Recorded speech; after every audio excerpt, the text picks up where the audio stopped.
Bonjour, bienvenue lors d'une de mes pérégrinations. Beaucoup se demandent des choses qui, somme toute, peuvent sembler pour l'autre assez simples. On va donc essayer de rendre cela agréable et en même temps que ce soit compréhensible, ce qui n'est pas toujours évident quand je m'exprime. Donc, on se demande souvent comment un monde comme le nôtre pourrait vivre si Dieu existe tel qu'on le dit dans l'idéologie populaire. Et il est bon à ce moment-là de se dire que avant de parler de quelque chose, il est bon d'essayer de comprendre ce dont on va parler, en se disant que tout le monde n'a pas la même définition des choses, tout le monde n'a pas le même accès aux choses, et il semblerait que ce soit l'union qui fasse la force, la cohérence, et que cette union peut être une fausse union. J'entends par là que ça peut être une union de personnes divisées. On a cru remarquer que depuis la nuit des temps, pour gouverner, il faut savoir diviser. Pourquoi? Parce qu'à partir du moment où on gouverne, on ne va pas forcément prendre des décisions qui sont pour le bien-être de l'ensemble, mais plutôt pour son bien-être à soi, si on dirige son bien-être à soi et à ceux qui nous sont proches et ceux qui nous servent aussi dans ce que l'on veut. Ce qui fait que rien n'est totalement innocent, rien n'est totalement pour le bien-être commun, mais plutôt dans le paraître du bien-être commun pour imposer de plus en plus de choses. Et par habitude, on va accepter comme ça de plus en plus de choses jusqu'à en arriver à un point de rupture. Il semblerait que ce point de rupture, si on le prend dans une conceptologie de fractal cyclique, arrive de façon assez régulière depuis la nuit des temps, si on se réfère à l'histoire. J'entends par là les guerres, les révolutions, etc. etc. Ce qui change au fond, c'est juste l'immédiateté de l'après. Mais le fond reste pareil. Ce sont toujours les mêmes qui tirent les mêmes ficelles jusqu'à les intervenants sont eux sur des montagnes russes. Donc il y a le moment où on arrive à une finalité de concept. Et donc cette finalité de concept va nous faire voir que en définitive toutes les pistes ont été non pas explorées mais utilisées jusqu'à créer leur propre mort. Quand on en arrive là, effectivement, il n'y a plus d'issue potentielle, si ce n'est d'encore une fois remettre en question les mêmes. Et quand on remet en question les mêmes, quelle alternative a-t-on d'autre que à bout se révolter et commettre des erreurs? Soyons clairs. On va prendre un exemple concret. Hitler, pour beaucoup, Hitler est le pire personnage de la Terre. Bon, c'est en fonction de l'endroit où on se trouve sur la Terre et c'est en fonction des époques. Mais c'est vrai qu'il a marqué son époque et semble-t-il le monde entier. Alors que somme toute, Hitler, si on analyse simplement les choses, était juste une personne franchement dérangée. Un exemple concret, c'est qu'il voulait une race aryenne, donc de grands blonds aux yeux bleus, alors que lui était petit, avec les cheveux châtains et les yeux marrons. C'est quand même aussi particulier. Donc on peut de par là se dire, du moins en psychologie, c'est ce qui semble être affirmé, que ce personnage avait une haine de lui-même. Et donc il a tout fait pour non pas se changer lui, mais pour changer les autres, par sa vision à lui. ce que lui ne voulait pas changer sur lui ou ne pouvait pas changer sur lui et qu'il n'avait pas envie de changer sur lui, il avait envie d'imposer sa vision aux autres. Donc c'est ce qui a plus ou moins fait son fonctionnement. Et donc là, ce qui est intéressant de constater, encore une fois, c'est qu'il n'a été que le moteur, juste la parole. Ce n'est pas lui qui a commis autant d'atrocités, c'est pas lui qui a commis réellement autant de meurtres, c'est pas lui qui a vraiment gazé, c'est pas lui qui a vraiment torturé, violé, tué, etc., etc. Ce n'est pas vraiment lui qui l'a fait. Lui, il a émis l'idée, le souhait, et l'a concrétisé par la parole. Il a vendu sa soupe, comme n'importe quel vendeur de soupe, et ça a fonctionné. Donc là, à ce moment-là, on se dit, mais celui qui est vraiment responsable de toutes ces atrocités, bah c'est nous le petit peuple. C'est nous le petit peuple qui allons au front. C'est nous le petit peuple qui perdons la vie, ôtons la vie. C'est nous le petit peuple qui sommes violés, qui est violent. C'est nous le petit peuple qui sommes tués. C'est nous qui faisons ça. C'est pas ceux qui sont au-dessus. Hein. Eux, ils ne tirent que les ficelles. Je ne dis pas qu'ils ne le font pas aussi à leur échelle. Ce qui serait aussi surprenant quand on voit les atrocités qui se commettent dans les pays dits civilisés comme le Qatar, les États-Unis, la France, la Belgique, l'Allemagne, tous les pays dits civilisés, les atrocités, ils sont constantes et réelles, mais mieux cachées. Donc tout est toujours une question de paraître. Nous sommes dans un monde de paraître. L'important, ce n'est pas ce que l'on est, l'important, c'est ce que l'on paraît. On est effectivement dans une scène de théâtre où on s'ignore soi-même et on veut ressembler à ce qui plaît le plus pour avoir le plus. Et quand on y arrive, pour ceux qui y arrivent, on se rend compte que tout ça, c'est futile, c'est éphémère et c'est surtout vide de sens. Donc reste à savoir maintenant ce que l'on veut, ce que l'on cherche. Et se dire que, somme toute, le mieux est à venir, mais l'avenir, c'est maintenant. Donc, une chose assez simple, c'est s'il y a le bien, s'il y a le mal, on est sur deux polarités. Et les deux polarités sont impératives. Uniquement du bien, ce n'est pas éternel. Uniquement du mal, ce n'est pas éternel. C'est la conjugaison des deux qui forme un cycle d'éternité. C'est ce qui semblerait être le plus logique dans ce que l'on voit de l'ensemble des choses qui ont été maintenant constatées, vues, ressenties, comprises depuis aussi très très longtemps. Ce n'est pas un concept nouveau, ce n'est pas une idée nouvelle. En réalité, rien ne se perd, rien ne se crée, tout se transforme. Et ce qui semble nouveau, c'est souvent de l'ancien qui a été réagencé, et c'est un peu ça.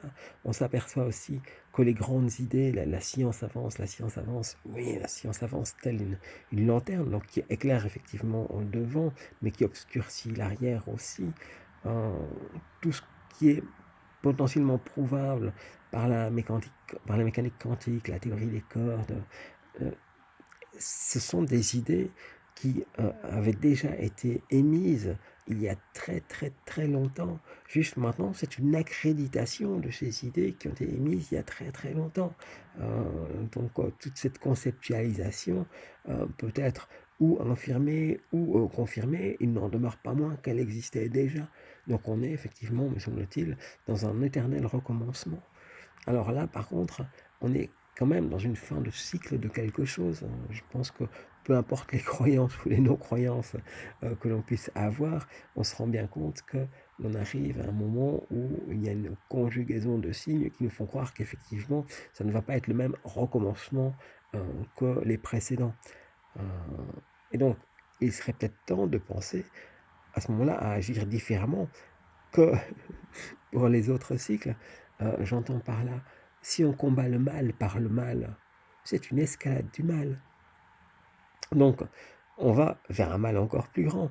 Et à un moment, le mal sera tellement grand qu'il ne pourra que s'anéantir lui-même. C'est une loi mathématique. Le moins plus le moins, ça donne le plus. Donc effectivement, il va s'anéantir de lui-même. Comme le bien, euh, au début, était uniquement bien, eh bien ce n'est pas possible éternellement. Donc il y a eu une imperfection dans le bien qui a permis sa continuité. De par là, on peut présupposer que s'il y a eu une imperfection dans le bien qui a permis au mal de venir et de faire un cycle, il y a aussi le mal qui va subir la même problématique de perfection dans son mal, qui va l'anéantir lui-même. Alors si, mais c'était un éternel recommencement, donc on va recommencer, on va recommencer, on va recommencer ad vitam aeternam. C'est sans oublier à ce moment-là que... non, c'est en oubliant qu'il y a d'autres petites choses qui peuvent rentrer en ligne de compte. On va prendre un truc, le multivers, par exemple. Le multivers, c'est qu'à partir du moment, tendrait à dire qu'à partir du moment où l'on émet une idée, même si on ne la formule pas, elle pourrait déjà prendre vie. Si on la formule clairement, ce serait encore plus prenant. Donc, il y aurait à ce moment-là une multiplicité des mondes qui se créeraient de façon parallèle. Donc, ça rentrerait effectivement aussi dans l'idée d'éternité qui nous est difficile à concevoir, puisque nous ne sommes pas dans cette conceptologie en tant qu'être humain éternel dans notre entendement. Donc là, effectivement, c'est une schématique de pensée qui peut rebuter certains, et on peut le comprendre. Mais bon, on a donc une théorie qui est celle-là, et on se dit, bien, tout a un cycle. De cycle en cycle, si on rebondit sur le bouddhisme, on a par exemple il faut atteindre le nirvana. Donc par cycle, on atteint le nirvana. Et donc quoi alors? Une fois qu'on est au nirvana, on devrait tout recommencer et ad vitam aeternam, ce qui semble un peu curieux. Et à ce moment-là, il y aurait toujours la multiplication des multivers qui semblerait à ce moment-là être encore plus grande, encore plus importante. Je ne dis pas que c'est impossible, je dis simplement qu'il y a une solution qui semblerait beaucoup plus simple, c'est qu'à partir du moment où on est au nirvana, eh bien, la binarité reste parallèle. Donc on a le moins, on a le plus, et il reste à ce moment-là, quand on a atteint le nirvana, parallèle. Ils ne se touchent plus. Les entités qui ont décidé de se vouer au mal vont rester sur ad vitam aeternam vouées au mal. Celles qui ont décidé de se vouer au bien vont rester ad vitam aeternam vouées au bien. Donc là, on est dans la conceptologie du paradis éternel pour chacun. Si pour le mal, le paradis éternel, c'est d'être aux enfers, tel qu'il la conçoit, peu importe, c'est pas l'image qu'on s'en fait n'a aucune importance, eh bien, son paradis lui sera accessible et il l'aura jusqu'au bout, du bout, du bout, du bout, du bout, qu'il n'y a pas de bout. Et celui qui veut le paradis terrestre tel qu'il a été conçu par Dieu et offert à son Fils engendré, le Christ, par l'Esprit Saint, lui sera ad vitam aeternam dans ce paradis-là. Ce qui semble beaucoup plus cohérent dans une logique simple et en rapport aussi avec la Bible. Quoi qu'il faut faire attention toujours aux versions de Bible, toujours privilégier les Bibles éthiopiennes avec les apocryphes qui semblent quand même être un peu plus moins frelatées que celles de l'Occident. Enfin, ici, on est vraiment, tout ce qui est traduction française, là on est vraiment gâté. Hein. Les Anglais, les Américains, enfin les Anglais ont encore la chance d'avoir des traductions correctes, nous on n'en a aucune. Mais bon, il y a toujours, qui cherche trouve, il y a toujours moyen de trouver je veux dire, une logique dans tout cela. Même si on prend des mauvaises Bibles, il y a toujours une logique que l'on retrouve. Et c'est chaque fois ce que l'on retrouve qui vous parle, qui est bon, et on le sent à l'intérieur de nous. Un enfant, on n'a pas besoin de lui dire ça c'est mal, ça c'est bien, il le sent au fond de lui. Par contre, si on est dans une famille de voleurs, les premières fois qu'on vole, on le sent à l'intérieur de nous que c'est pas bien. Mais après, on s'habitue et on devient un voleur. Et après, quand on est un voleur, là je vous parle finalement je rebondis sur la psychologie classique et connue, si on est un voleur dans un monde de voleurs, en identification projective, on va penser que tout le monde est voleur. Et si tout le monde est voleur, on veut simplement être le meilleur des voleurs. Donc c'est un peu basique, mais c'est explique la psychologie et qui semble cohérent par rapport à ce qu'on voit. Donc on est tous régis par une identification projective. Il y a des moments où on s'aperçoit que l'on a une haine gratuite pour une personne qui n'a pas forcément fait quelque chose en ce sens, mais simplement, cette personne peut transpirer quelque chose que l'on a en nous, que lui a résolu et nous pas.